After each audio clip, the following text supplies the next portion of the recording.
is 5:08 p.m. and I'd like to call the June 29th, 2020 regular board meeting of the Inglewood Unified School District to order. This meeting will be conducted pursuant to the provisions of the Governor's Executive Order N2520, which suspends certain requirements of the Ralph M. Brown Act. Furthermore, in compliance with Governor Newsom's Executive Order N2520, in response to the ongoing COVID-19 outbreak, the district will conduct this meeting as a video and teleconference. We're moving on to item number 2, Pledge of Allegiance. I'm going to ask Ms. Montenegro to please lead us. Please rise. Place your right hand over your heart. Ready? Begin. I pledge allegiance to the flag of the United States of America and to the republic for which it stands, one nation, under God, indivisible, with liberty and justice for all. Thank you. Ms. Montenegro, would you please call the roll? Yes, Dr. Tamian Scorza. Present. Dr. Dion Young-Paul. Present. Dr. Carlos McGee.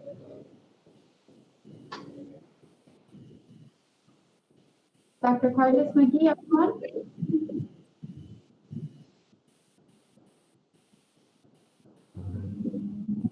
Ms. Alice Grigsby. Present. Margaret Turner Evans. Present. Dr. Erica Torres. Present. Dr. Bernadette Lucas. Present. Hedia Kajabi. Present. Christine Dakanai. Present. And Roberto Perez. Present. Thank you. If Dr. McGee, are you on now? I'm present, thank you. Thank you.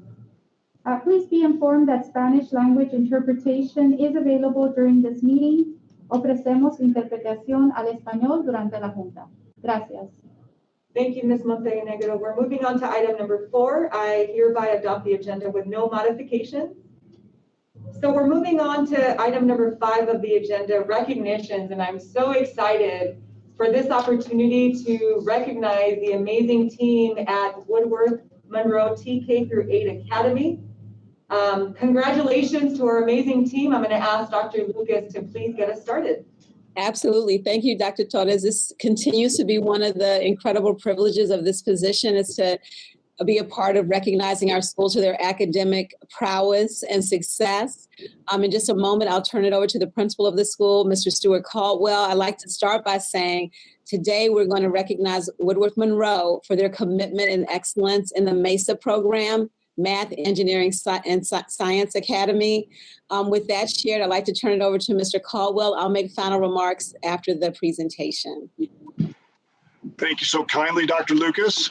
Good evening, Dr. Torres, Dr. Scorza, board members, and esteemed cabinet members. It's our great honor to be here this evening, and I have to tell you how extraordinarily proud I am of our MESA work at Woodworth Monroe. We have a long, long history of success in preparing our students to be the next leaders and innovators in our nation and in our community for sure.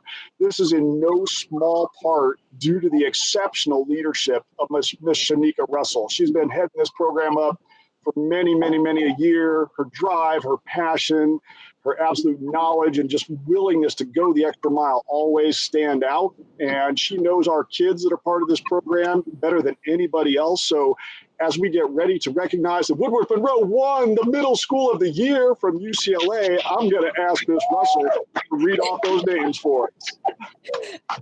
All right, congratulations. Greetings, everyone. I would like to honor my super scientists.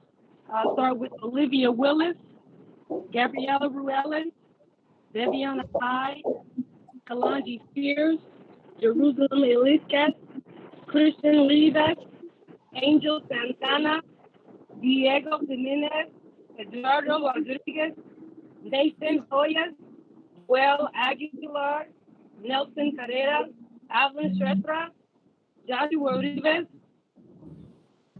Ellery Herrera, Aaron Herrera, Saul Falcon, Oshie Day, Esther Cruz, Leilani Hackins, Starry Baldwin, Allison Gonzalez, Uchenna Niskus, Linda London Sibley, Andrew Silva, Brianna Garcia, Maldonado Solones, Alberto Flores Chicos, Melvin Flores Chicas, my son Xavier Lofton, Rodrigo Olique, Adriana Cifuentes, and Tatiana Jackson. Congratulations to all graduates.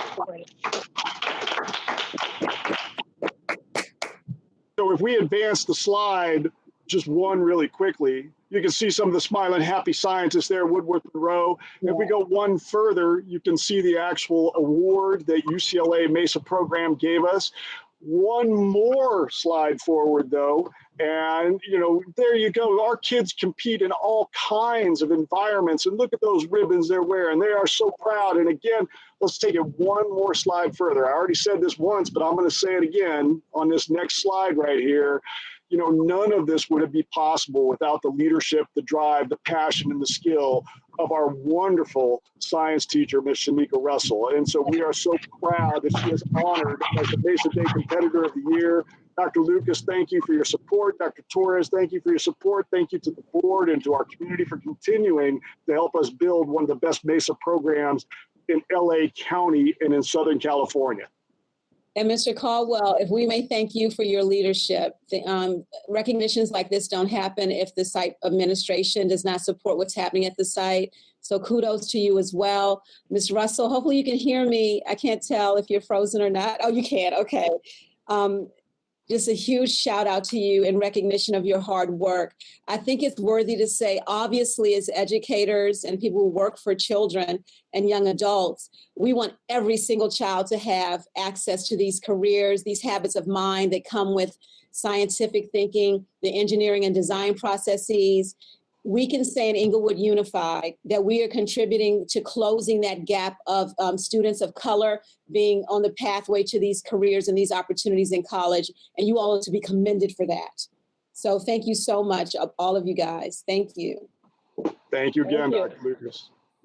Thank you, Dr. Lucas. Mr. Caldwell and Ms. Russell, and to all of our amazing Mariners, I just wanted to thank you on behalf of the Inglewood Unified School District for your commitment to excellence. I appreciate everything that you do. I know you work so hard, but I want you to know that we are so proud of you and all of our Mariners for achieving this goal. Thank you so much and congratulations. And please celebrate. You are amazing. Thank you. Thank you. So I'm going to open it up to our board members. Dr. Scorza, do you have any comments?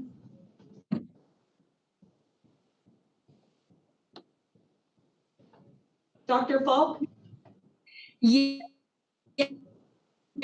I am so proud of our school. Congratulations, Mariners. And Miss Russell, congratulations on the award as well. This is what I like to see. This is Inglewood Pride, Inglewood IUSD Pride, and you guys are doing what I know we can do at all of our schools. So this just puts a big smile on my face.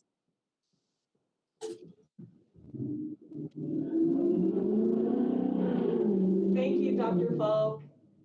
Board members, any other board members? Ms. Grigsby, Ms. Evans, Dr. McGee, Dr. Scorza. Yes, I'd just like to congratulate Ms. Russell and students at Monroe Birth. You have a big group, and that says something too, because it could be just 3 or 4, but you have a big group. That's great. So thank you, and Mr. Caldwell, for your support of the program, and let's keep on doing it. Thank you. Thank you, Ms. Grigsby. Dr. Scorza. Yeah, I agree. This is Dr. Scorza. Fantastic work to all of you, Ms. Russell, Mr. Caldwell, for bringing those students along. Right? Ideally, I mean, this is, first of all, UCLA Mesa program is freaking amazing. But secondly, look at this beautiful group of young folks who have promise and opportunity for tomorrow. Phenomenal work. Kudos to all of you. Thank you, Dr. Scorza. Any other board Mr. members? Caldwell. Ms. Evans? This is Go ahead, Mrs. Evans. Ms. Mr. Caldwell, I wanted to give you a shout out for for supporting this program at your school. And we're so proud of all of you. And I'm happy we have a teacher that's so motivated that she can get this many students to be in the MESA program. This is really fabulous. I'd like to see this at every school in Inglewood because of the good work that you're doing. So thank you to everybody, students, teachers, administration, all of you for all that you're doing to make us proud. Thank you. Thank you, Ms. Evans. Dr. McGee, do you have any comments? No? Okay, thank you again and congratulations, Woodworth Monroe. Good job, good job. Okay, we are moving on to item 5B of our agenda. This is employee wellness. This is the Healthy Wage Challenge. I'm so excited to introduce our amazing Chief of Human Resources, Ms. Hedi Kajabi, and also our amazing Director of Human Resources, Ms. Tiffany Egan, and they're going to provide us with an update on the Healthy Wage Challenge. This is a program offered to our employees. Ms. Kajabi. Thank you, Dr. Torres. Good afternoon.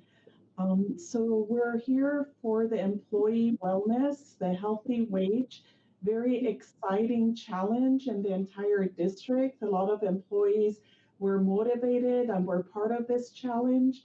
Tiffany Egan, the amazing Director of Risk Management and Benefits, took the lead, and I'm going to hand it over to her for her presentation. Tiffany?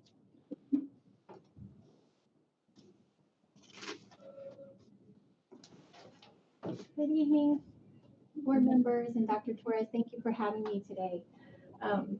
This is our second year that we have presented the Healthy Wage Challenge, and it's a national competition, school district competition, and it's teams of 5, and it's the team that wins the greatest percentage or loses the greatest percentage of weight wins the challenge, and it's $10,000 grand prize. And then they have other prizes as well. We can move to the next slide, actually.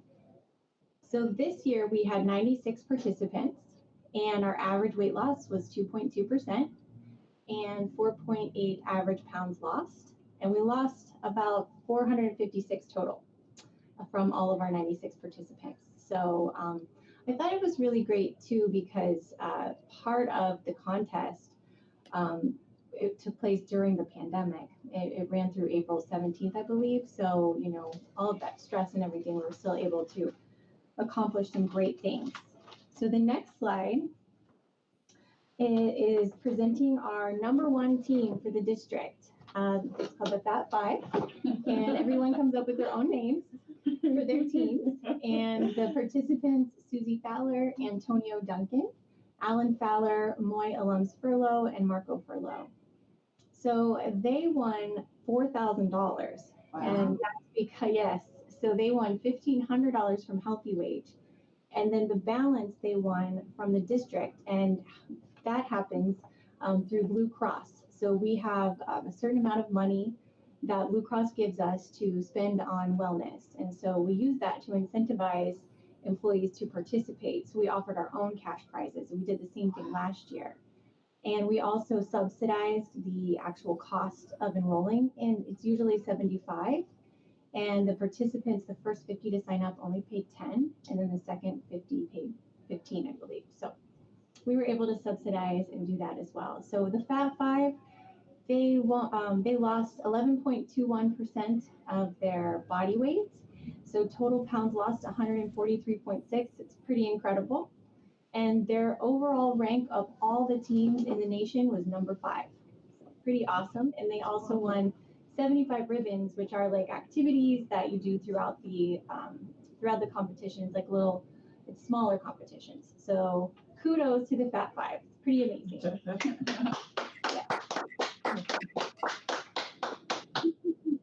So our next slide, we'll go over our individual employees. And #1 for the entire district is District Office Irma Garcia, and she will win $1,000 for placing first within the district. She won 13.81% of of her body weight, or she lost 13.81%. Antonio Duncan placed second with 11.17%. You'll see the rest of the winners are from the winning team as well, the Fat Five. Third, Mr. Fowler, Moya Lums, and Marco Forlo. So congratulations to all of those winners. It's really amazing. We also had a challenge for the top site who had the most participation from beginning to end. So those employees who weighed in at the beginning and the end and participated in different activities. And the winner of that actually is district office. So district office will receive $2,500 in wellness funds to utilize to do something nice at district office. So maybe it's one day chair massages, something like that. We'll come up with something. So, and then our top 3 Inglewood teams on the next slide, as you know, the Fat Five, and then we have 2 legit to quit, which is we have those are some district office employees: Evelyn Aguirre, Lynn Grant, Darlene Marquez, Maricela Zambrano, and Monica Hernandez. And then our 3rd team, which is Michael Duckworth. And so he's the only one listed there because they will put you with a team if there aren't enough members, another team. So anyway, congratulations, really amazing. The participation was great. And then the next slide kind of shows where we ranked for the nation. So we were actually number 6 of all of the school districts that participated. Good. That's exciting. August. Yeah. And then let's see, we have one more slide, a couple more. Okay, so the next slide, just some pictures of our teams in action. At the beginning, they take a team photo, and then they can take photos throughout the competition, but to really get people like energized and excited. So we have 2 legit to quit, team make it happen. And then our next slide, we have images from our mini challenges. So those are the ribbons that I spoke about. So those are our employees participating in that, which is great, showing some of their healthy eats. And during the challenge, there's an app, a Healthy Rage app, and it gives our employees healthy living tips, what to eat, activities, etc. So it's really helpful. And then the next slide just gives a little information to compare last year to this year. It was our 2nd year. So last year we only had 75 participants. We got that to 96 this year, so it's good. And we lost 456 pounds versus 388 last year. And let's see, last year, well, it says 2018, but it was the last school year. Our average was 5.2 pounds, and this year 4.8. And I blame the pandemic for that. So, so that's where we're at district-wide. And then for all of those participants that continue on, and if they lose and maintain 10% of their body weight, they get a reimbursement of anything that they paid for their entry fee. So that's it. Thank you so much. Thank you so much. This is amazing, and I just wanted to say how proud I am of all of our district employees participating. A very special thank you to our amazing team and human resources for making this happen. So thank you, Ms. Kajabi. Thank you, Ms. Egan. So this is the 2nd year in a row that IUSD has offered our employees and their families an opportunity to participate in this 12-week program. So I am so proud to say that Inglewood continues to lead the way. Congratulations to all of our participants for their amazing work. Thank you again, Ms. Kajabi and Ms. Egan for sharing this with us and providing the update, and to all of our competitors, congratulations, and also our winners. Board members, do you have any questions or comments? Let's start with Dr. Scorza. Dr. Scorza doesn't have anything to say. He's not losing weight. I need to say. No, that's not true. I'm proud to say that since COVID and I've been on lockdown, that I lost 18 pounds. So I just wanted to let you know I have on my tight jeans today to show off my 18 pounds. That's it. Congratulations, Margaret. All right. That's awesome. Yeah, so no, I'm all about that health life. I mean, y'all know me, so I be Newman and the whole nine. And so really, congratulations to all who took place in the healthy wage. And obviously $1,000 per person ain't too bad. And, you know, so congratulations. Let's continue to focus on health, taking care of ourselves, right? In the midst of this environment, self-care is really important.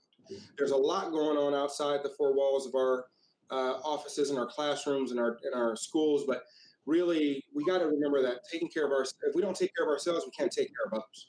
So kudos to you all, Hidie and Ms. Kajabi, for the hard work you're doing with your team. And I look forward to the next challenge. Thank you, Dr. Scorza.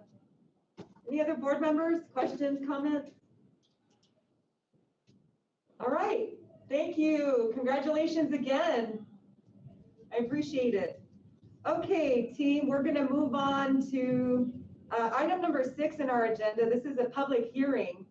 Pursuant to Education Code 42103 and 42127, we will now hold a public hearing of the district's proposed 2020-2021 budget to allow members of the public an opportunity to provide input regarding the proposed budget prior to its adoption. A recommendation will be made for the county administrator to take action to adopt the district's 2020-2021 budget at our next board meeting tomorrow, June 30th, 2020. The public hearing will open at 5:29 p.m. and we're now going to hear public comments. Ms. Montenegro, do we have any public comments regarding this evening's public hearing? We do not. Okay, thank you for that. So knowing that we don't have any public comments, we will close the comment period at 5:29 p.m. We're now moving on to item number 7. This is reports and presentations. And we have a couple of presentations this evening, board and community. The first one will be around the reopening of schools. So I'm going to ask our team if you can please put up the presentation.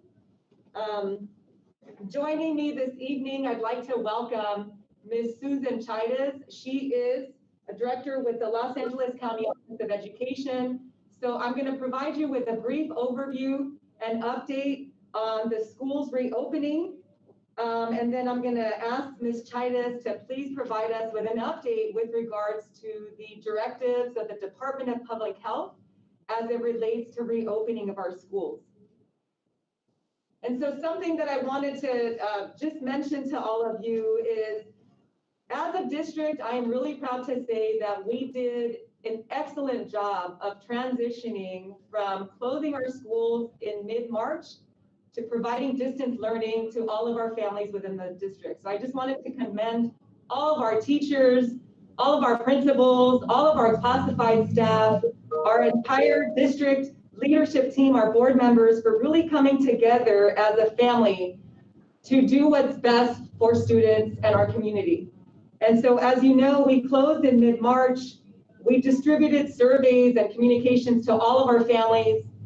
As a result of surveys that we sent out, we distributed over 3,500 laptops and provided families that requested internet access with the technology that they needed to make sure that we transitioned over to distance learning right away. We also wanted to make sure that we addressed the basic needs of our families. And so we started with distributing food every single day, and we haven't stopped. As all of you know, we partner with the Social Justice Learning Institute, with Food Forward, the LA Regional Food Bank, and we continue to feed our community. And I'm really proud of Inglewood Unified School District. Since the closures in mid-March, we have distributed over 70,000 meals. So congratulations to our entire team. Our transition was very fast, but we were ready because we all came together to develop a plan for how we could continue with distance learning. And so what I wanted to share with all of you is that the Los Angeles County Office of Education has done an excellent job of partnering with all 80 school districts within the County of Los Angeles. And Dr. Eduardo invited superintendents across the county to participate in the task force. I'm proud to say that I participated in the task force, for Los Angeles County. Inglewood Unified is one of 22 districts that work together with the County Office of Education to develop a draft school reopening plan and guidance document that was then shared with all 80 school district superintendents to support with school reopening. And so this is something that we started to focus on since the closure in March. I'm also happy to say that as a result of the closures, as a result of coming together as a unified team, we decided to have our own task force here within the district. And so I've been working very closely with our entire cabinet team, with our amazing principals, with our labor partners from ITA and CalPro. We have parents, we have students, and we have board members that have come together to help us develop our reopening plan. And so there are 5 focus areas for reopening of schools. And so the first area is around instruction. And so we have a work group that is focused on instruction. And this group is really working on identifying ways that we can meet the educational needs of our students. We also have a work group that is focusing on ensuring that we address the social emotional supports of students, families, and staff. We also have a work group that is focusing on operations, so all of the budget planning, thinking about how do we best prepare our facilities, how do we adequately then staff our facilities. We're working on technology and ensuring that we have a strong technology plan. We want to continue to feed our families, and so we're talking about nutrition services, and we're also talking about transportation in our operations work group. We also have a work group that is focusing on family and community engagement and ensuring that we continue to provide communications that are timely to our entire community around school reopening. And also, we're talking about health and safety. And this is something that Ms. Chaides is going to elaborate on. And I want to make clear that we're going to continue to follow the guidance and recommendations of the Los Angeles County Department of Public Health as it relates to school reopening. And health and safety is always our primary concern and responsibility as we think about reopening our schools. So what I wanted to mention in terms of the communication, as all of you know, we have disseminated a survey to our students, to all of our parents, and to all of our staff. And so I wanted to share this with you. We've received over 2,700 responses so far. And so you'll see a breakdown of how many parents, students, and staff have completed the surveys. But one of the questions that we asked in the survey is, how comfortable do you feel as a parent to send your child back to school? To staff, we asked the same question. How comfortable do you feel coming back physically to school or to your work location? And to students, how comfortable do you feel coming back to our schools? And so it's interesting to note that 47% of parents indicated that they do feel comfortable sending their children to school. 56% of staff indicated that they feel comfortable coming back to work. And 63% of students indicated that they are ready to come back to school. And so this is the information that we are gathering as we move towards developing our reopening plan. And what I wanted to mention is that we are planning to share this information through town hall meetings that we're going to schedule with our community to share this information and to continue to talk about what reopening might look like in the fall. And so in terms of the responses that we've received from our stakeholders, parents, students, and staff, we're also asked about what learning model they preferred. These are the 3 learning models that we shared in terms of options. And what I can tell you is the alternating schedule, which would combine, it's more like a hybrid model where it would combine smaller groups of staff and students coming into our facilities during alternating schedules, like for example, Monday, Wednesday, Friday, or Tuesday, Thursday, to ensure that we have smaller groups for social distancing purposes. Alternating schedule was the one that parents, students, and staff mostly preferred. This is an example of the parent survey. When we asked for top preference, the top preference was the alternating schedule.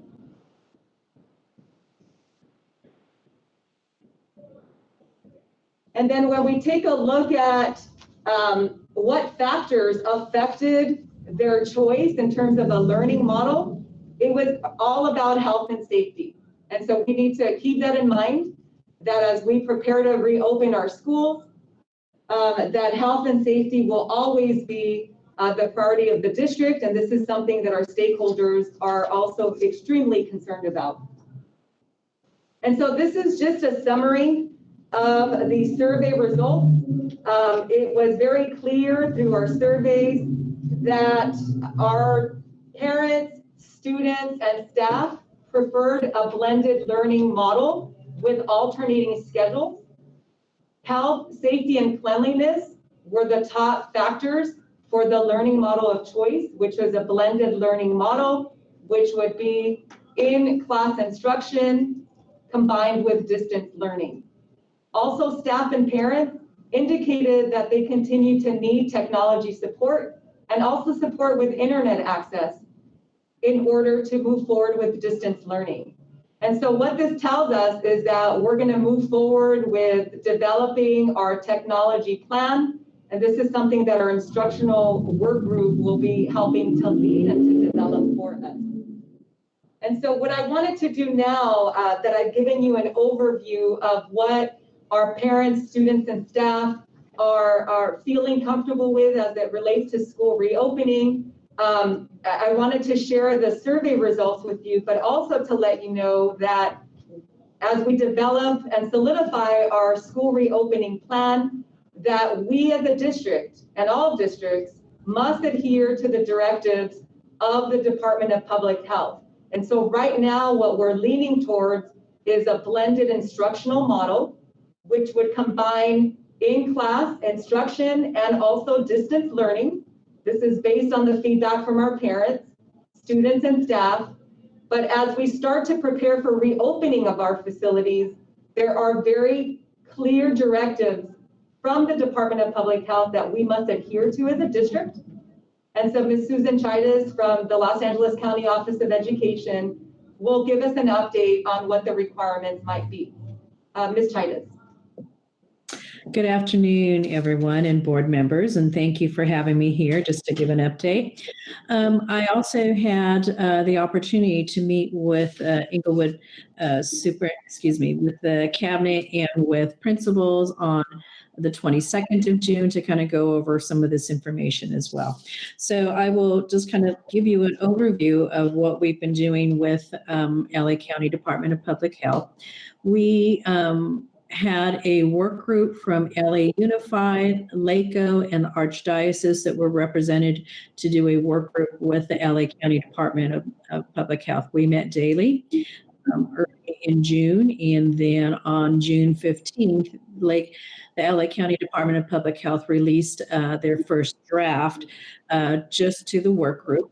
It was an embargoed document, so it was not for public information yet, but yet we did have permission to meet with superintendents from all 80 districts. We had an in-person meeting on June 16th to look at a physical embargo copy of the draft so that we could have feedback directly from superintendents. And Ingold was part of that feedback as well. Then we collected all the physical copies of it and tallied all the information and sent that gave that feedback to Public Health. On June 17th, we had our regular superintendent's teleconference at LACO, and we invited Dr. Ferrer, the director of LA Department of Public Health, to talk about some of the bigger issues and to look at that. And so I'll share with that in a minute. And then on the 18th, LACO met with the work group again for a public health work group to, again, give them more feedback. And so now we are awaiting the protocols to be finalized. So we are expecting them possibly this week or at the latest right after 4th of July. So probably on the beginning of next week. So that's what we're looking at, and those they will be issued as a protocol for reopening for schools, and just as they've been doing with all the other stakeholders groups, restaurants, parks, all the different things. They issue a public health order that has the protocol for that stakeholder to open. So that's what ours will be as for schools, for K-12 schools that we will be anticipating. And those, Dr. Ferrer had said that those will be directives. So if there is any flexibility, they will state that in the document, but otherwise these are public health orders that we are asked to be following. So in general, we're talking about what will school look like. Obviously, the safety of our students and staff are of the utmost importance from the public health review. So what we're looking at is, again, an emphasis will be on the physical distancing between students. And this includes in the classroom that desks are placed 6 feet apart. And as much as possible throughout this day, as they are in the hall or as they are getting meals, that we're helping them to monitor and continue that 6 feet distancing. Face coverings will be, Dr. Ferrer has said that face coverings will be required for all people. So that means all staff and all students. And again, based on, there will be on a case-by-case basis, an exemption. There's no physical form or exemption form or anything, but an exception can be made for students that have either underlying health conditions and or developmental, emotional, or mental concerns that would not allow them to be able to wear, that they cannot tolerate wearing a face covering all day. So that we will be looking at that as well. We also have the hand washing will have to be incorporated throughout the day when students get there, after they use the restroom, before they eat, after they eat, before, or if there's any sharing of materials or educational things that they have to share. It's discouraged of sharing, but if they do, they should wash their hands before they use any physical equipment and afterwards as well. Bus transportation. If students who need to take a bus to school or go on the school bus, the directions will be that they need to be one child per seat, and would be every other seat, so that they're really minimizing and trying to increase the social or physical distancing between students. Upon entry to school, there needs to be some type of screening for students as they enter, making sure they look visibly well, and that there's some kind of screening that they are healthy to come to school. Personal protective equipment. The state California Office of Emergency Services has indicated, and I believe I've heard they've been shipped. I'm not sure if they have been received, but they are providing 2 months worth of personal protective or PPE supplies for schools. And that will be, one, hand sanitizer, as well as face coverings for staff and students. Also face shield for staff that need to not have their mouth covered for purposes of instruction. There will also be face masks, medical grade face masks for staff, whether it's a school nurse, a health clerk, or office staff that are working with students who are sick in the health office. And then also, I hear there may be some gowns that are included in that list now. And then the last thing was also providing some non-touch thermometers available for them. Students already talked about in the classroom that students will need to continue to be physically distant within the classroom. As far as meals, they're also asking that students not congregate or bunch by when they're eating. Now, going back to classrooms for a minute, particularly in the younger grades, if they're able to be in cohorts so they don't change, so not changing classrooms. So it's, for an example, a kindergarten class, it's the same class, they're not mingling with other classes, they are considered a cohort. Much more difficult to do in middle school and high school, but to the extent possible. To try to do that for any groups.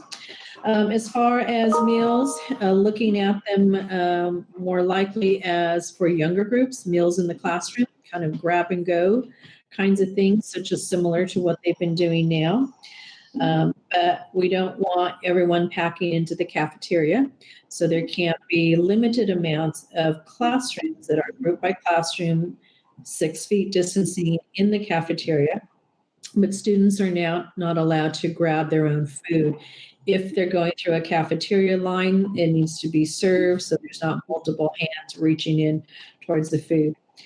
And that students can go through the line in the cafeteria again if they are doing the 6 feet distancing. As far as the health office, that schools are able to separate students who are sick from other students who are not. So we have an area to put students in isolation or staff in isolation. So anyone who has symptoms or becomes sick at school, they are put in an isolation area with supervision and given a surgical or medical grade face mask to help reduce the spread of anything and until they can be picked up by their parent. And then we also have cleaning and disinfecting. That the schools follow a routine schedule for cleaning and disinfecting and cleaning frequently touched objects or surfaces. So that is done on a regular basis. And then including if there happens to be any exposure that someone becomes sick at school, that those are used to do a more thorough cleaning or deep cleaning in those areas following the protocols that have been put out by LA County Department of Public Health. They talked about PE and some of the other kinds of things. PE can still be outside to do more individual type activities, not where they're playing with each other, but more individual kind of skills types of things. Not having smaller classes of students in PE.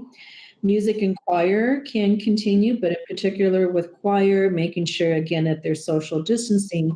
And because now they're singing and potentially putting out more respiratory droplets, and it can go out further because they're projecting that the recommendation is that they be seated 8 to 10 feet apart. Extracurricular activities can occur and are encouraged to do them by virtual clubs or groups or whatever to continue. As far as sports, there are particular things in relation to sports. Students at this point in time can be allowed to do individual conditioning and coaching, individual conditioning and skill building. So there's no team practices for anything, that they still have to follow the protocols for gyms or fitness facilities that are out in place now, that they are, again, physically distancing, being screened when they come, using their own equipment, not sharing equipment, and making sure that the facilities or weight room or whatever it might be are cleaned appropriate between each person.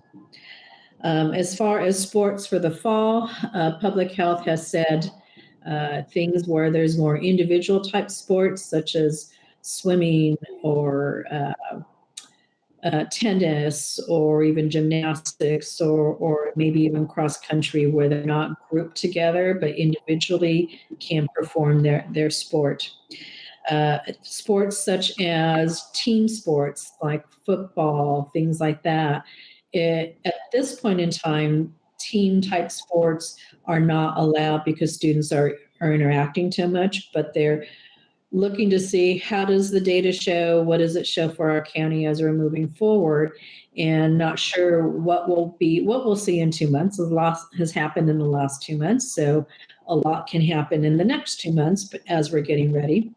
But there are guidelines that have been put out by CIF, Southern Section, which is looking at, I think, mid or late July, to put out some potential schedules if it's going to be allowed within the counties for some types of sports schedules. And then the National Foundation of High Schools also have, or Federation of High Schools also has put out some guidelines for sports as well.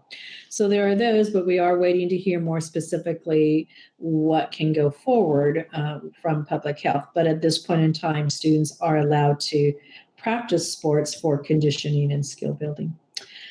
We also want to continue to make sure that we're following all these infection control procedures, distancing, face coverings, hand washing, staying home if you're sick. So it's going to require a lot of helping our and educating our staff and our parents and students so they're aware of what public health is asking us to do.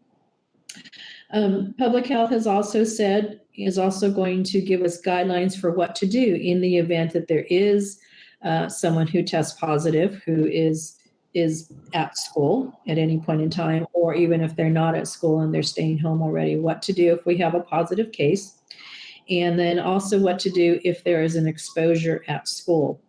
And so public health is really pushing that anyone who is sick to be tested if it's consistent with the symptoms of COVID-19. Or if someone has had an exposure to someone, even if it's at school or outside of school, that they be tested as well to see if they have, if they're diagnosed with COVID-19. Now, simply because, and then helping us to understand that even if a student does test negative, they would still need, and they were exposed to someone with COVID, they would need to stay home for 14 days, a full incubation period. That's the home quarantine, regardless of even if they test negative for a test. It just may be that they haven't developed enough of the viral load to show symptoms yet, or to show up in the test. So it is possible that we may have, that it's likely we may have students or staff that possibly someone has a case, so we can possibly have an exposure at school. And they're going to define an outbreak as 3 or more cases that are connected. So either they're connected by a classroom or some interaction, but it's also possible that we could have 3 cases that are not connected in any way whatsoever. And if they're not connected, then it will not be considered an outbreak. But if they are connected, it will be an outbreak, and the school will be assigned a public health nurse to help in the case management and contact tracing. The expectation, if there is an exposure at school, is that the school site will help do what's called a line list, which is part of contact tracing, to help determine who the person that has the diagnosis of COVID, who they may have been in contact with, in what classrooms or lunch or whatever those interactions might be, and whether they would need to go home on quarantine. So that information will be provided to public health, and then they will advise the school, working with the school, to handhold them through this process about who do we need to notify, who do we need to give a general notification. So they are preparing letters of a general notification so that we can be transparent with schools, that they can notify the school community. But then specifically, if anyone has had what's considered a close contact, then they would be notified of that contact and the need to home quarantine, and that they should be getting testing. So public health will be directing all of that, but we will help identify who may have been exposed. So those are the things that public health is indicating on us. And so we do feel that we'll be getting specific directions regarding all of those issues, but that is really kind of what the school is going to look like and what's going to be asked of schools to do as they reopen for students. Thank you, Ms. Titus. I just want to say thank you so much for your ongoing support. We contact you very frequently, and you're always available to answer our questions and to work directly with us. So I just wanted to extend our gratitude on behalf of our district for your ongoing support and leadership. I'm going to open this up to our board members. If you have any questions or comments, I do want you to know that it's been extremely challenging to think about reopening differently. We've been talking about reopening and what it might look like for quite some time now, and I wanted to let our board and our community know that it's a very fluid situation, that we have not received the directives from the Department of Public Health at this time. We had a chance to preview them, but I want you to know that it's going to be the expectation that school districts implement the directives with fidelity. So that information will be incorporated into our reopening plan. And what we'd like to do next is to start scheduling town hall meetings with our community to give them an update on the progress that we've made. Of course, we're sending regular updates through my Friday communications to families and staff. But I want us to all be aware that we will go based on the guidance of the Department of Public Health in reopening as well. So not only adhering to the directives, but also the guidance as we get closer to reopening. And so the health and safety of our students, families, and staff will continue to be our priority. So I just wanted to make sure that you're all aware that that's something that we're going to continue to focus on. And we continue to meet weekly with the Los Angeles County Office of Education. They host weekly conference calls for all 80 school district superintendents and cabinet members so that we can get regular updates and lean on each other during this planning process. I wanted to take an opportunity not just to thank Ms. Chidas, but to all of our board members, our entire cabinet and staff, and parents and students for joining efforts with us as we start to brainstorm what school reopening might look like. As I've mentioned, we have not finalized our plan because the next phase in this process is to start scheduling these town hall meetings to provide our community with an opportunity to ask questions. As I mentioned, the model that we're really leaning towards is a hybrid model combining both distance learning and in-class instruction, which is consistent with what parents, staff, and students have recommended in terms of reopening. But the way that reopening will look like will be based on the directives of the Department of Public Health. Also, I wanted to call to your attention that Assembly Bill 77 is an education budget trailer bill that provides school districts with further guidance on reopening. And so the recommendation right now is that school districts really focus on a hybrid model combining distance learning and in-class instruction, which really is in alignment with the survey results that we have collected from our stakeholders. So I'm going to open it up to our board members. If you have any questions or comments, Dr. Scorza. Thank you so much for that, Dr. Torres, and thank you all so much for this very informative presentation, helping our community understand exactly what our options are, all the hard work that's gone into it. I know the task force meetings have been extensive. I would obviously thank you as well for sharing that we'll be hosting town halls, working to get the word out there to folk in our community so that they understand exactly what their options are. And I think one of the questions that immediately came to mind is related to enrollment and sort of re-enrollment and bringing new families into the fold, right? So if folk understand that these are their options, then perhaps there are opportunities for us to think about how we bring new families into the district so we can ultimately sustain our programming in the coming year. So something to consider. Don't necessarily need a response at this time, but thank you all for your hard work on this, and kudos. Thank you so much. And I just wanted to thank our board members as well for participating in our work group meetings. It's always a pleasure and honor to work with each one of you as we develop our reopening plan. Dr. Falk, any questions or comments?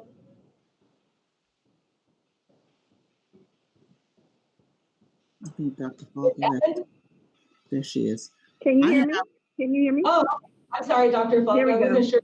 Yeah. Yes, we can hear you. Go ahead. And then we'll go. Yes, thank you so much, Ms. Titus, for that thorough report on opening up our schools. It is a lot to consider. I know that we're not the only school district. There's many school districts that need to consider the same factors that we do too. So thank you so much for all this information. It really does give a bird's eye view as to what the reopening will look like to be in compliance. So it was just made clear to me as you were speaking that we have a lot of work to do. We have to make sure that we cross all our T's and dot all of our I's as we move forward so we meet all of the compliance issues.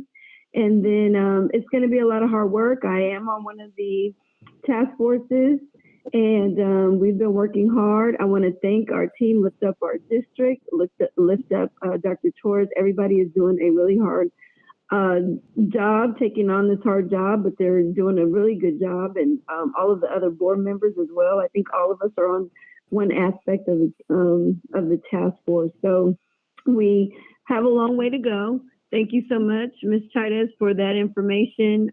We probably will need you to come back and make sure that we're in compliance with everything, but that was really a thorough report. So thank you. Thank you.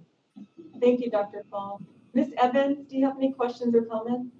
Yes, I do. Ms. Titus, thank you for that. I had heard that report last week, and I'm on the Health and Safety Committee, and I'm sure you've heard my concerns. I don't have children in the district, and a lot of the people making these decisions don't have children in the district, and none of us know how this is going to work out because it's never happened before.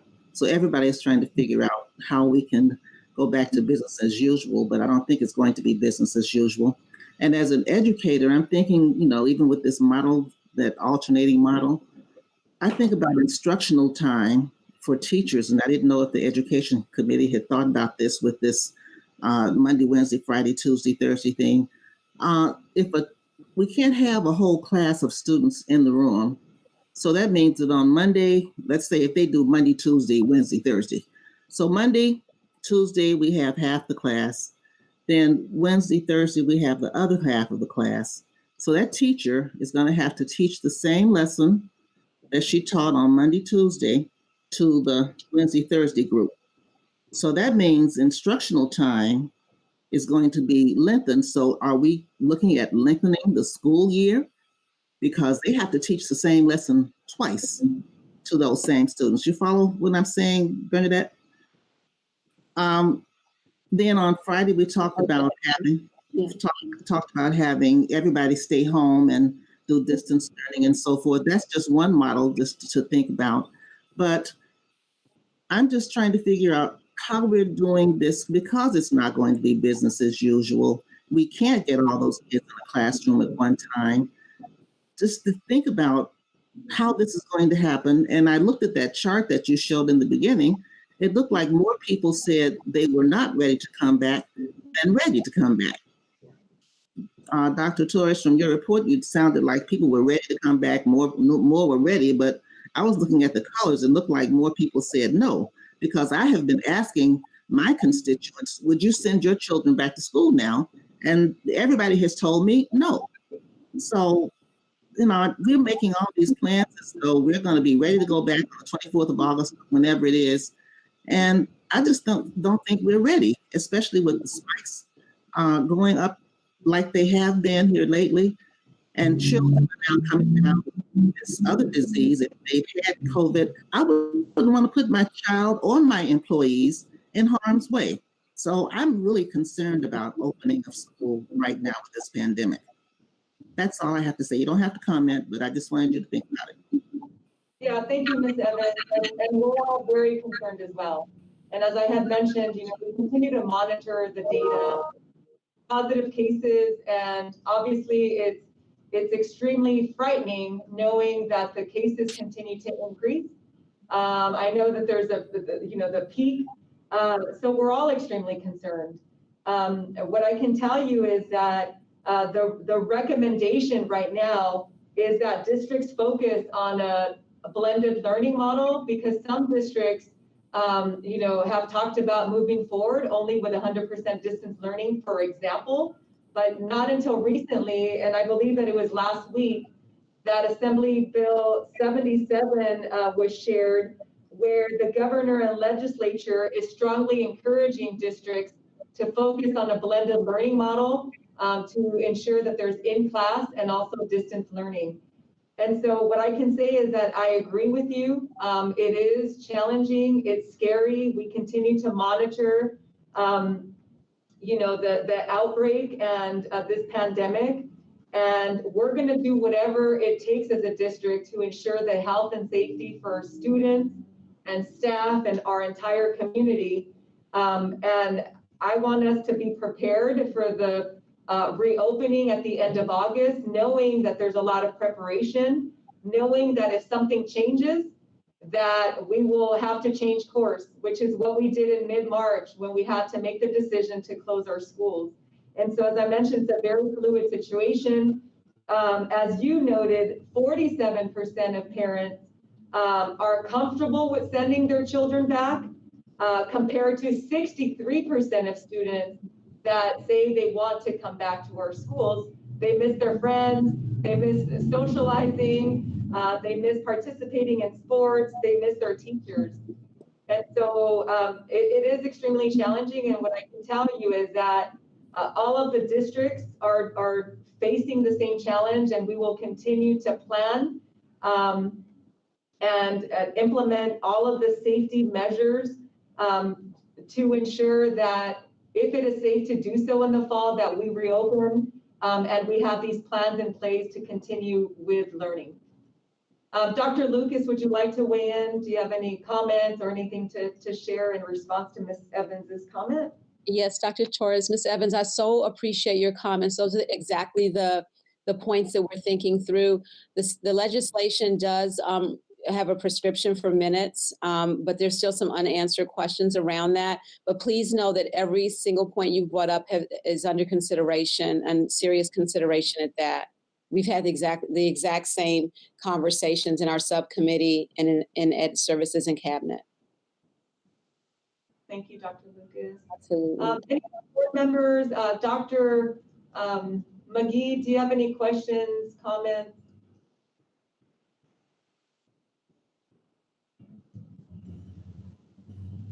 Ms. Grigsby? Well, I listened to the presentation carefully, and one sentence came to my mind. It's a budget buster. It's a logistical nightmare. So then we're going to have to move through the budget issues that go along with all of this. And it was nice to hear they're going to give us PPE for 2 months, but it's a 9-month school year. So that's budget issues. And then we have the logistics that Ms. Evans just mentioned. And I know the Ed Services Committee is dealing with this, but it just really sounds like there are lots of questions to be answered. And I know we'll find answers because all the districts are in the same position. And we'll be looking for answers together. But for Inglewood Unified School District, I can see a true budget issue for all of the mandates that we have in front of us. Yes, thank you for that, Ms. Grigsby. And you're absolutely correct that this is something that we are working with our instructional leadership team to ensure that we cost out. We know that as a district, we want to be a one-to-one district. Dr. Lucas was really excited, as well as her educational services team, when we talked about moving forward with developing our technology plan. This pandemic really has afforded us an opportunity to reflect on our vision as a district to ensure that we in need of our students and families and staff. And so we have a lot of work to do, but we are definitely, on the right track. We have the right leaders in place to help us with developing this plan, and we're excited to get feedback from our community. It's going to take some time and effort, and obviously flexibility to continue to monitor the situation and make changes as we receive the information direction from the Department of Public Health and the governor's office, right? Because that's who we're taking these directives from and instructions from. And we're going to continue to do our best. And yes, I agree that this will entail, expenditures to do things differently. Thank you, Ms. Grigsby. Any other board members, questions, comments? So I'm sorry, I don't know if I heard something. No? Okay, so Ms. Chidas, thank you so much for your support, for joining us this evening. You are amazing, and we appreciate the opportunity to work with you. Have a good evening, and thank you again. Thank you very much. I appreciate the time to speak with you. Thank you. So board members and community, we are moving to item 7B of our agenda. This is the 2020-2021 proposed budget presentation by our amazing Chief Business Official, Ms. Christine Dominite. Thank you. Good evening, Board of Education, Dr. Torres, Cabinet members, and community. I'm going to ask to please present the slides that we have prepared. Thank you. So this evening, I'll be presenting the 2021 proposed budget. Next slide, please. The items that we'll be reviewing will cover from the reason why we're proposing it this evening, the annual timeline, the 2021 budget summary, multiple year projections and reserves, including 2021, 21-22, and 22-23, as well as the fiscal stabilization plan. And we're also going to cover the 2021 state budget comparison chart. I think there's definitely been a lot of changes this year, from the January governor's budget to the May revise to the Senate Budget Committee, and to now we're still waiting on the final budget agreement. And then I'll go over the next steps. So the reason why we're presenting a proposed budget this evening is because of EdCode. It provides that on or before July 1 each year, the governing board of each school district shall accomplish the following, and that's to hold a public hearing in accordance with section 42103 on the budget to be adopted for the subsequent fiscal year. The budget to be adopted shall be prepared in accordance with section 42126. Next slide, please. What you'll see in front of you is the annual timeline. The item in a forest green is where we are today. So that's our 2021 adopted budget and our estimated actuals for 1920.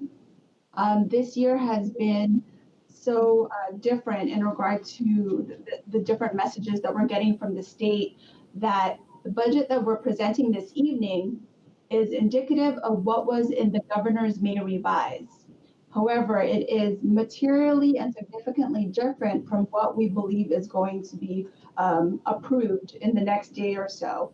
And that requires us to participate in the 45-day budget revision, which means that as soon as Governor Newsom signs off on the budget, we're going to take all of those assumptions, incorporate it into our budget, and then thereby knowing what budget we're going to move forward the school year with. So I wanted to point that out only because it's specific to the pandemic and specific to COVID, in that what was presented in January versus what was presented in May, and what we're waiting for from the Senate Budget Committee and the final budget agreement is significantly different. Next slide, please. What you see in front of you is the 2021 proposed budget. This is for the general fund. And again, this includes all of the assumptions from the governor's May revise.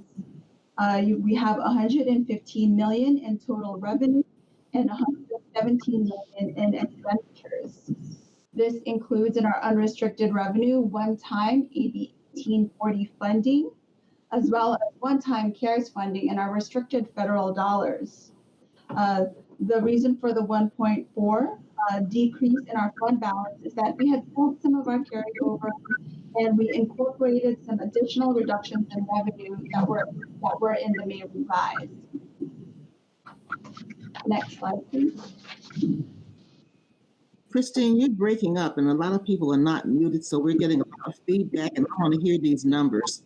So please, everybody, mute your phones because it's making a lot of noise. Thank you, Ms. Evans. Is this better? I hear you better now. Thank you. Okay. So the slide in front of you is the multiple year projection in our reserves. As you know, we're required to have above a minimum of a 3% reserve. So next year, although we have a decrease in our ending fund balance, because we had saved so much money in 1920, we are still going to end at a positive reserve amount at around 4.59.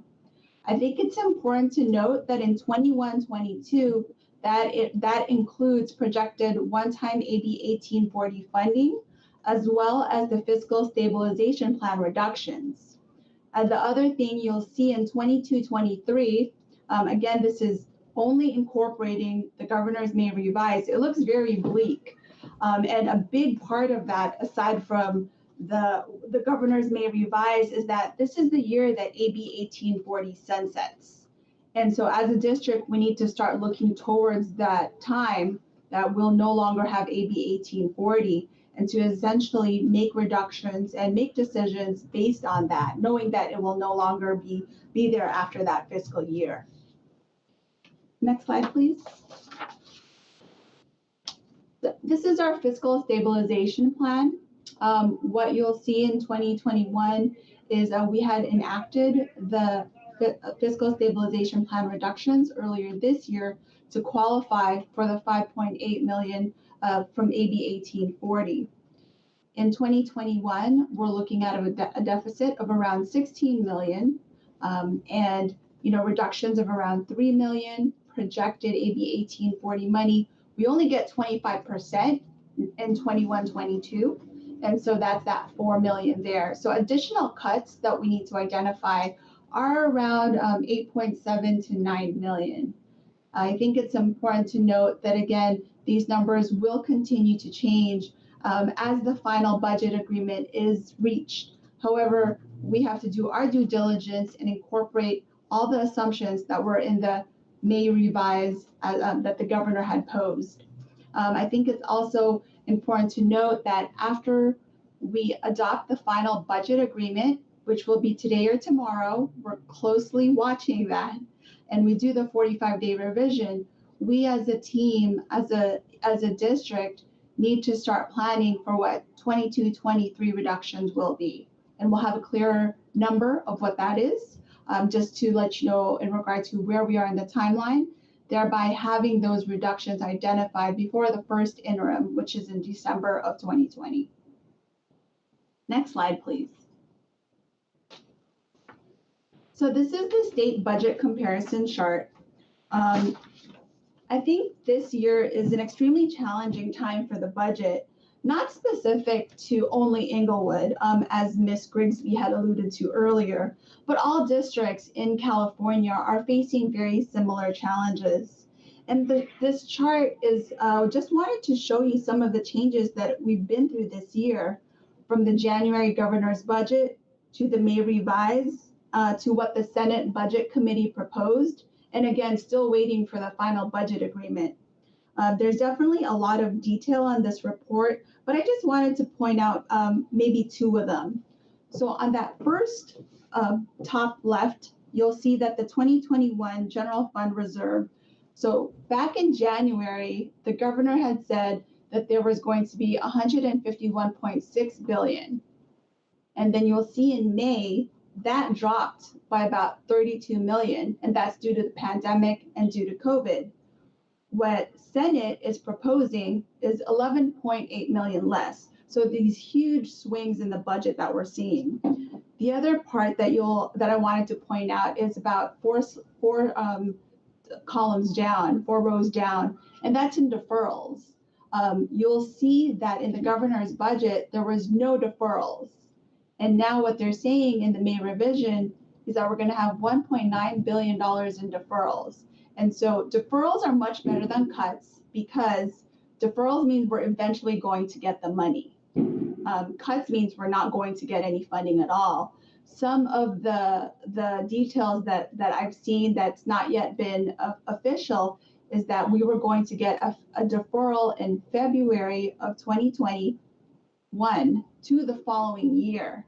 And essentially, those deferrals would be around for February, March, April, and May. So what that means for our district is that we have to watch our cash very closely and make sure that we are being diligent with how we're spending. And that's something that's very significant in that we haven't had deferrals in a few years. And again, in January, when pre-COVID, none of this was ever contemplated. So we have to remain fluid as we get this additional information. And if I can go to the next chart, please, I'd like to go over the next steps. So the governor is supposed to, constitutionally, he has to sign the budget by June 30th. Once that is signed, we will be participating in the 45-day budget revision. And that's going to incorporate the signed budget and any changes to the budget since adoption, since today, essentially. We're going to be closing the books for 2021. That'll be the next few months. We'll also look at possible budget revisions. So in the fall, depending on how the economy is changing, as well as any changes in our fiscal condition as a state. And then I'm going to take you to the end of the year. And I know it's only June, but we have to plan for that. Our first interim report, which will also include an updated fiscal stabilization plan for when AB 1840 sunsets, as well as any additional changes that we need to plan for. And that is all. Thank you very much. Are there any questions from the board or the cabinet or Dr. Torres? Thank you, Christine, for such a phenomenal presentation. Really appreciate all the hard work you all are doing to ensure we have a balanced budget. Thank you for helping to inform the community about sort of the fiscal, the well-managed work that you and Dr. Torres and the team has done, and the fiscal health of the district as we continue to deal, obviously, with the impacts of COVID-19, but more than that, as we continue to move the district forward and grow, right, and sustain and grow and exit receivership. So again, thank you for your hard work in presenting this budget. Thank you, Dr. Scorza.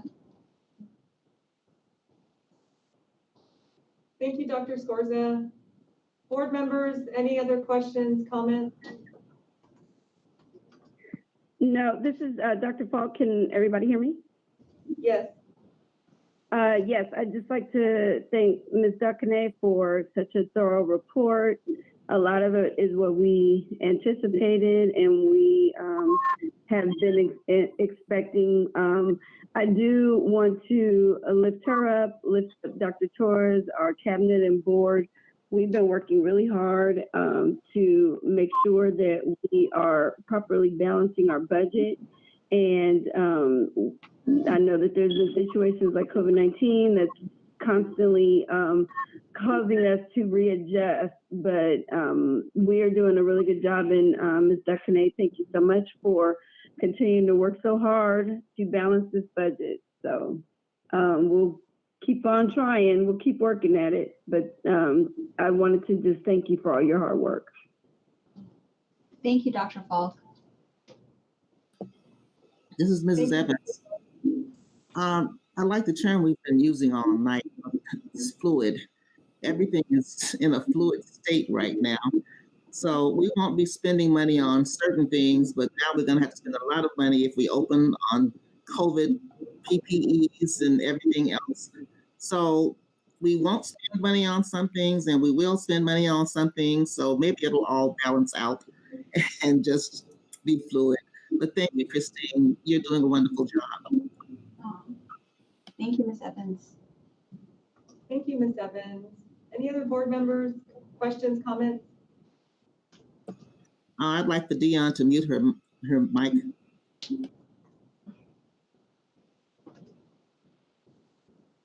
You know what? I have my phone because my volume on my computer is not working too well. So I'm utilizing two devices. So thank you, Ms. Dakanai, for your presentation. As always, you're doing an amazing job. We appreciate the timely information.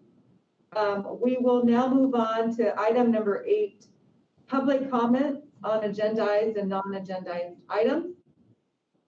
Members of the public who submitted a request for public comment form to be addressed by the county administrator and board will be read aloud during this meeting. The forum is available 72 hours before the scheduled board meeting and is closed 2 hours before the start of the meeting. Requests were also accepted by mail to the county administrator at 401 South Inglewood Avenue, Inglewood, California 90301. The guidelines for public comment will be in accordance with board bylaw 9323. Ms. Montenegro, do we have any public comments on agenda items? We do, Dr. Torres. Thank you. Our first one is from Carolyn Fowler. And the item number is 10E1. Greetings, County Administrator Dr. Torres and Inglewood Unified Board members. I'm Carolyn Fowler, a resident of District 1 where Warren Lane exists. I am speaking in support of this item being rescinded. As a consultant and public education advocate, I am offering to be part of any task force or commission established to pursue programming and funding to impact the sustainability of Warren Lane in our community. Look forward to hearing how I may be of service. Our second public comment is from Mr. Chris Graver. My name is Christopher Graver, Calpro Local Union Representative. And the agenda item he is speaking on tonight is 11D5. The union requests that the district withdraw this item. This item calls for using an outside agency to provide work that classified employees can and have performed, licensed vocational nurses. It has been proved that these agencies charged an overhead cost such as Spectrum did. The district has stated they want to get rid of outside consultants. This board action would go against that statement. IUSD needs to hire their own staff, especially nurse techs, in these items. The union has been pushing for the district to fill the vacancies. Thank you. And moving on to non-agenda items, we have one public comment, and it's from Miriam Cofield. Has there been any reconsideration of the curriculum for instruction during the pandemic? The experience of many, including teachers and students, may not be easy nor highly effective. While we understand that the shift was sudden, what is being done moving forward to change the experience for all involved to one that will be streamlined and successful? I as well as others would like to know what will be different next semester for the distance learning experience. And that concludes our public comments for this evening, Dr. Torres. Thank you, Ms. Montenegro. We're now moving to item number 10, consent calendar action items. So do our board members have any questions or comments regarding items in 10A, human resources, 10A1 through 10A17?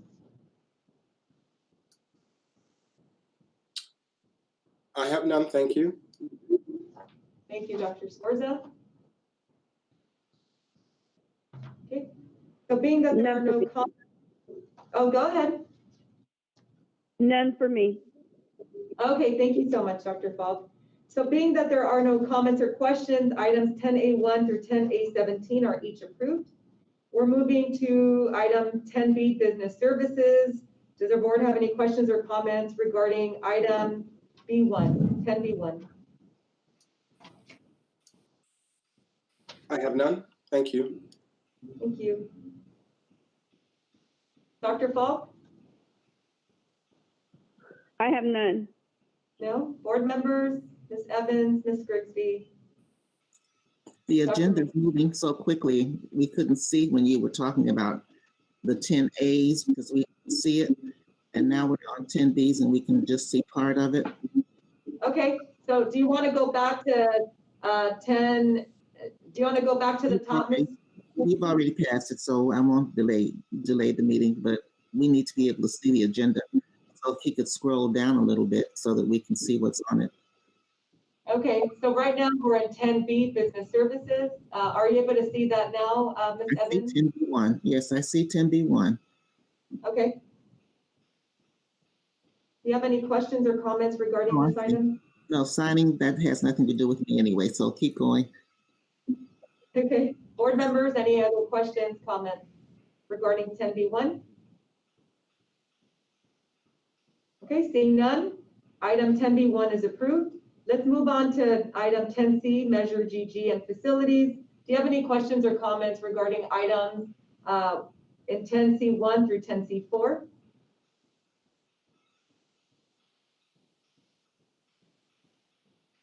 I have a question. I'm not quite sure. I printed the page, but not quite sure which one it is.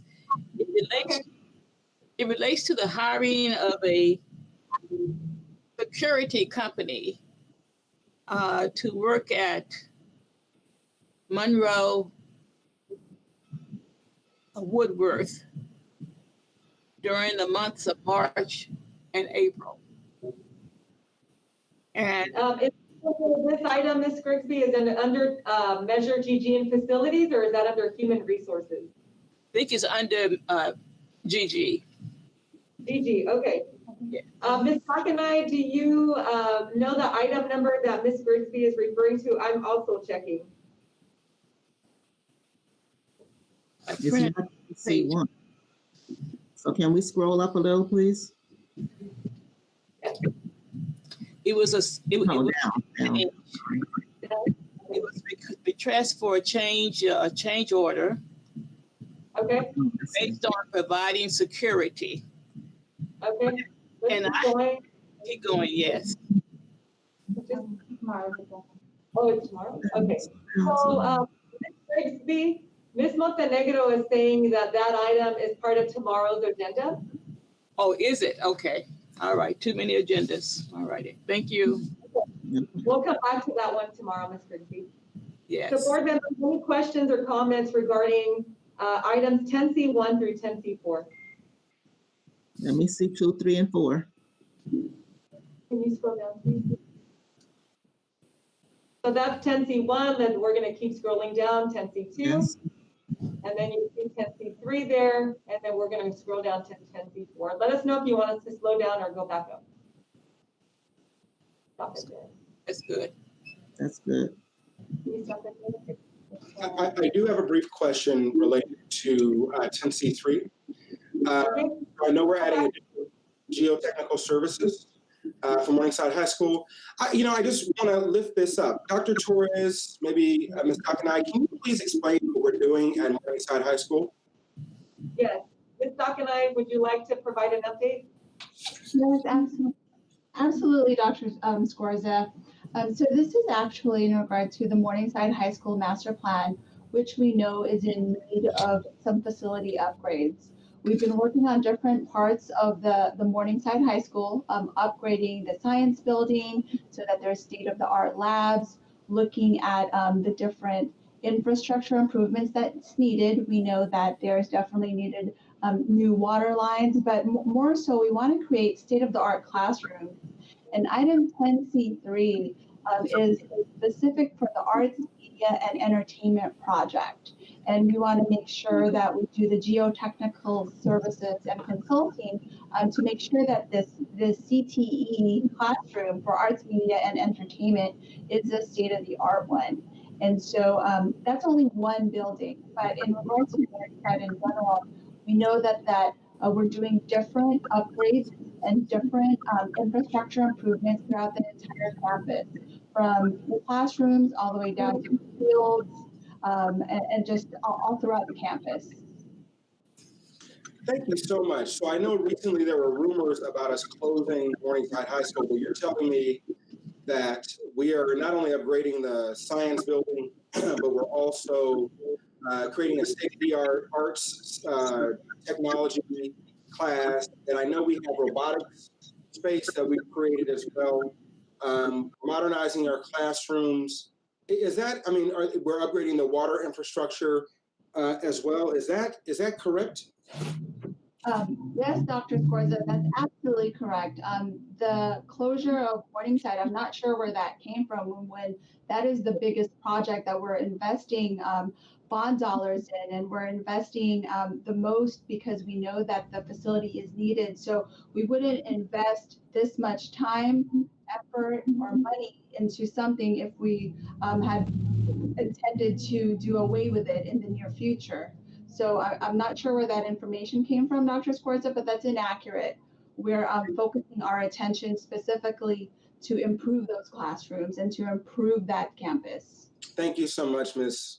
Doc. I just want to lift up the hard work that you all are doing, your staff. And I also want to acknowledge that back in 2012, when our young folk and our residents came together to support Measure GG, Morningside High School was the #1 school that we actually saw that with. So if you can actually see this, I went back and pulled my old paper here that showed how important it was to upgrade Morningside High School. And we said, yeah, vote on Measure GG so that we can improve conditions at Morningside High, which is my alma mater, also a place of pride in our community, one of the gems in our community. So it's good to know that the district is not only making good on that promise, but that we're fundamentally transforming educational opportunities for our young folk, that the hard work that our students and our families and our residents, our teachers did is paying off in dividends today. So, I think it speaks to the need for us to do this across the entire district. I know we have $500 million in facilities needs still, right? But I want to underscore the progress that we're actually making and delivering on our promise to bring much needed repairs to our schools and investments to our schools. So again, thank you so much for that. Thank you, Dr. Scorza. Appreciate the question. Thank you, Ms. Docnai, for your response. Board members, any other questions regarding items 10C1 through 10C4? Okay. Items 10C1 through 10C4 are each approved.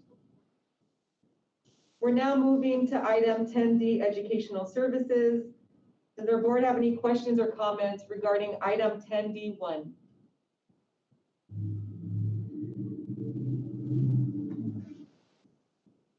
I just have a question about 10D1. Is that for the professional photography?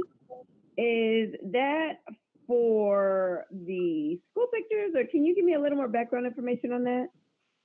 Yes, definitely. So Dr. Lucas, do you want me to respond, or would you like to respond?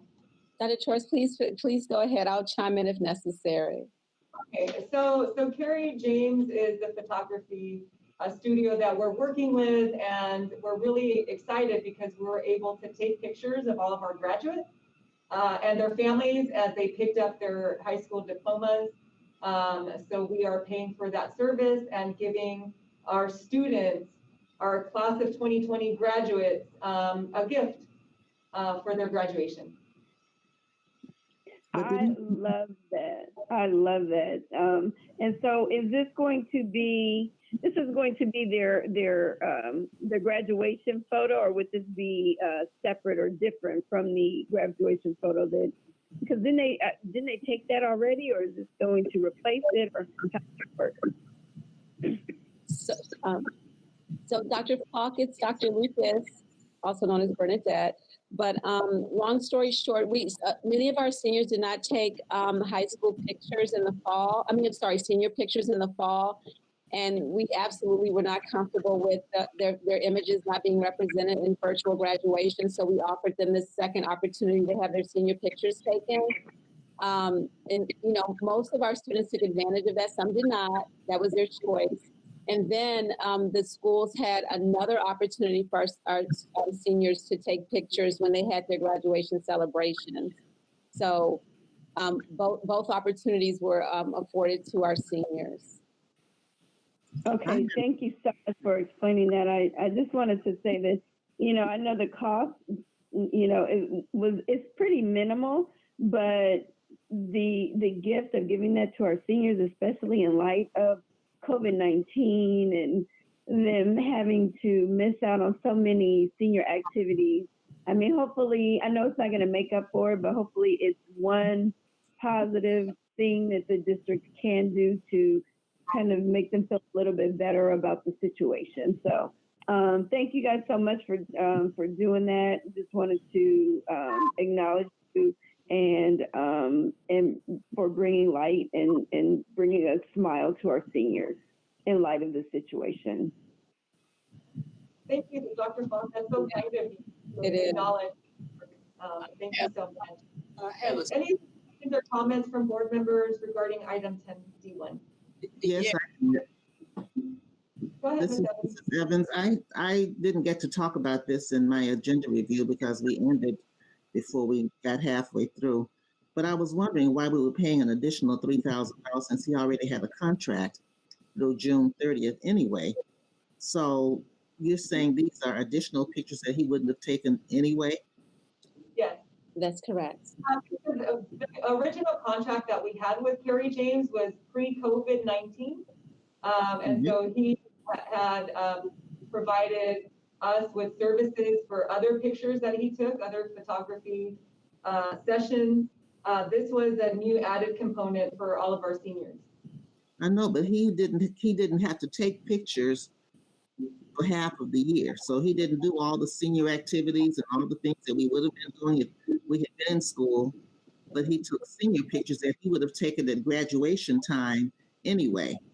So these are just pictures that he took of seniors that he would have been taking. So I was just wondering why we had this additional money.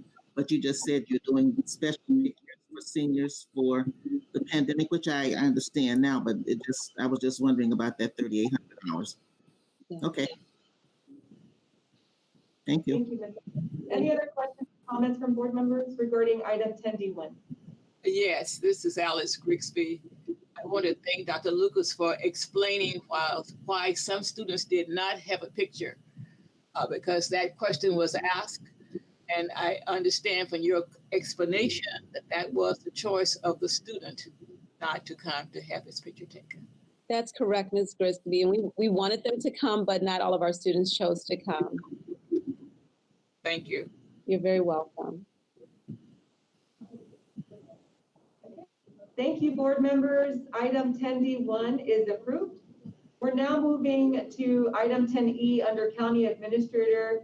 I wanted to let you know that I'm not going to take action on item 10E1 at this time. This item was on today's agenda and also tomorrow's agenda. We are still waiting for the governor's signature on the state budget. And as of 6:41 p.m., the governor's budget still has not been signed. We do anticipate at any time. The statutory deadline is to approve the state budget by tomorrow. And so item 10.1 will be on our board agenda for tomorrow's meeting.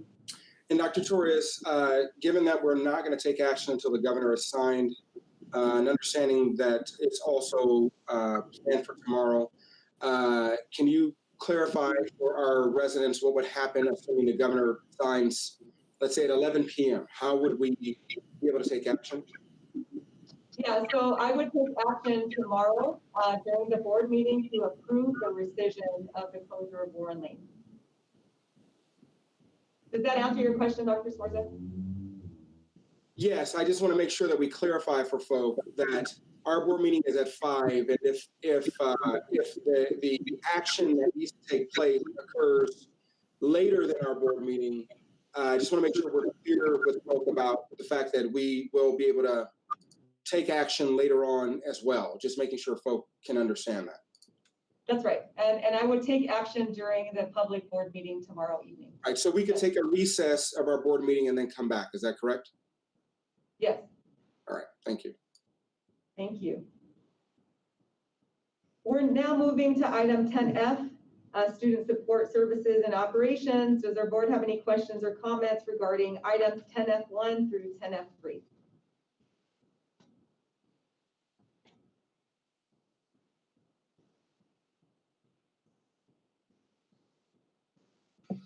Yes, thank you for doing that. Okay, thank you. So considering that we don't have any questions or comments, items 10F1 through 10F3 are each approved.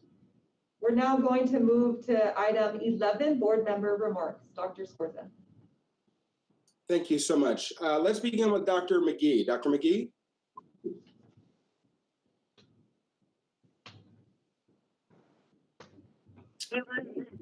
I don't have any comments. Thank you. Thank you, Dr. McGee. Ms. Grigsby. No additional comments at this point. Thank you. Thank you, Ms. Grigsby. Ms. Evans?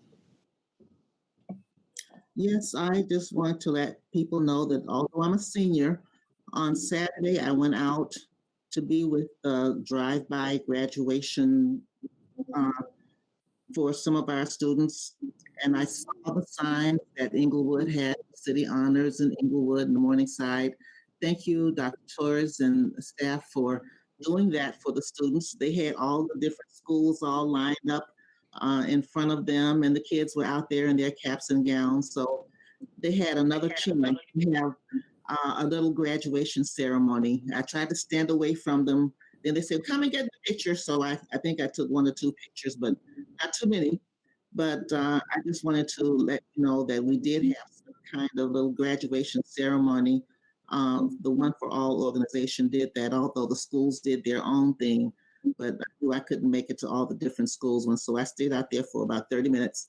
And I just wanted to let you know that somebody was there to represent Inglewood. Thank you. Thank you. Thank you so much, Ms. Evans.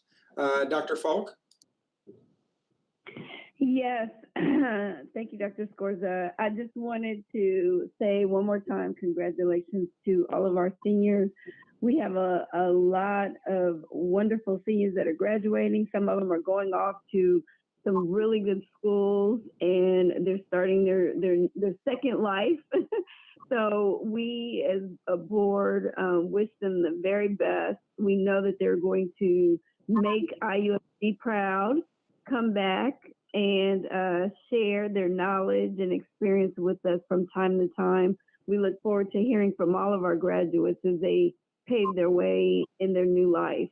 And also, I just wanted to say thank you to Dr. Torres, our cabinet, all of our board members, all of our staff, teachers, everybody who's working very hard every week on this reopening task force to make sure that our school reopening goes without any hitches.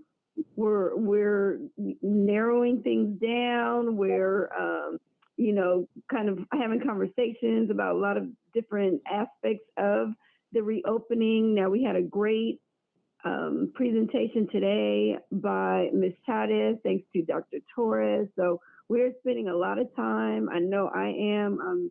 I feel like this is probably one of the most important things that we would be working on this summer. And so I hope that, everybody knows how much we as a board appreciate the hard work that our IUSD staff and cabinet is doing on this. So I look forward to continuing to support you this summer. I hope our little kiddies get a little break, a little rest and relaxation, but we hopefully will have everything working perfectly for them as we move forward with the reopening of our schools. So thank you.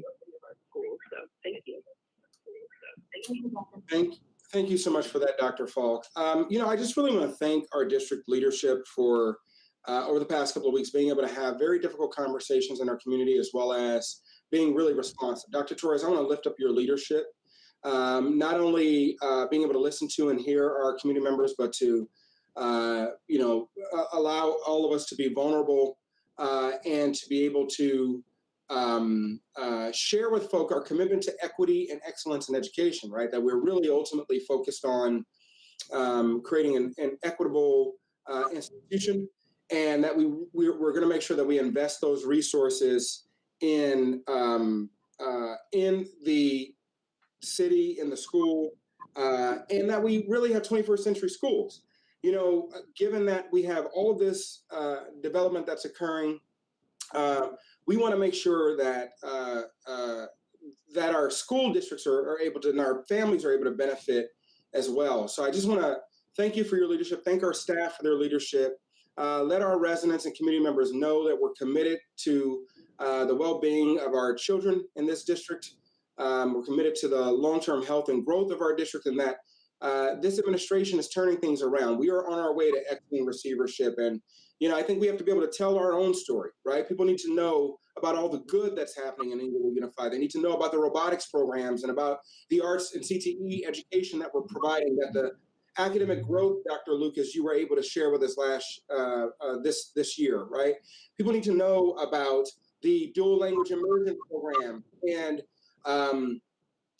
the sports opportunities our young folk have. I mean, we had Lamonius Craig graduate this year, right? Folk, we're producing excellence here in Inglewood Unified. We have young folk who are going to college. They're going to, multiple universities. We have one of the highest graduation rates in LA County. We are doing a lot of good work here, and we have to toot our own horn. And I look forward to being a cheerleader and a champion for our schools. So let's continue to lift up each other. We know what we're doing. I want to thank our principals. I know that they've been working hard over this summer. I know that they're working on school reopenings. I know that they're working on food giveaways. I know that they're making sure that families get fed. And, people need to know what we're doing. And so we're going to take these opportunities at this board meeting to let the community know that Inglewood Unified School District is alive and well and thriving, and we will continue to do so. So with that being said, thank you all. I look forward to our board meeting for tomorrow and really appreciate the hard work of our teachers, our staff, our faculty, and our youth and our students. Oh, and I'll finally say, I want to lift this up, that this is a year of justice. That this is the year that I think we've all experienced as being unprecedented.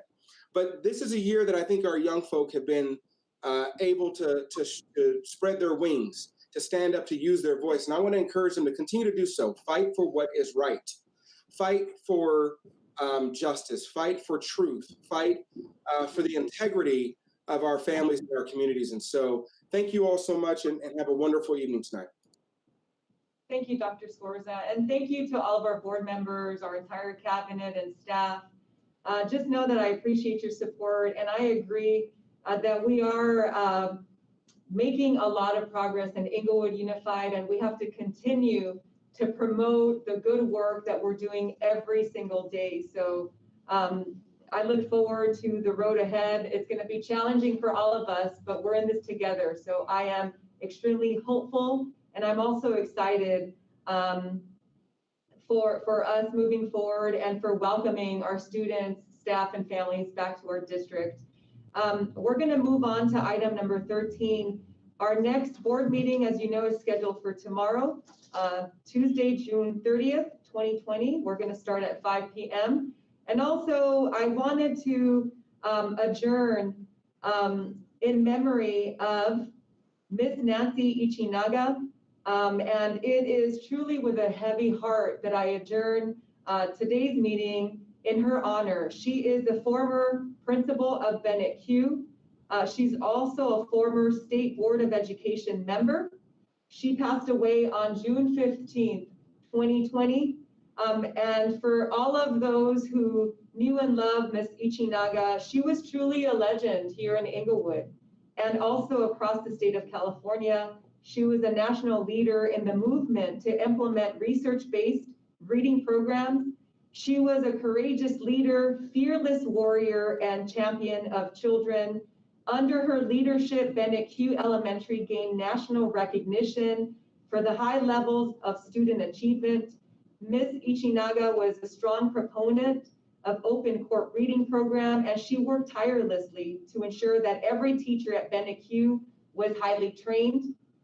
She personally administered reading tests to every student at the school and monitored student progress regularly.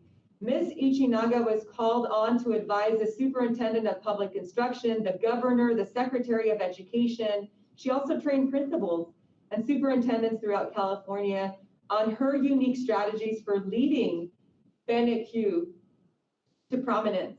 Under her leadership, Bennett Q received every imaginable academic achievement award. She was a humble and thoughtful leader. She always credited her amazing staff for the school's success. And I am very certain that every angel in heaven will soon be a proficient reader now that Nancy Ichinaga is among their ranks. And so this meeting stands adjourned in her honor at 6:57 p.m. Thank you.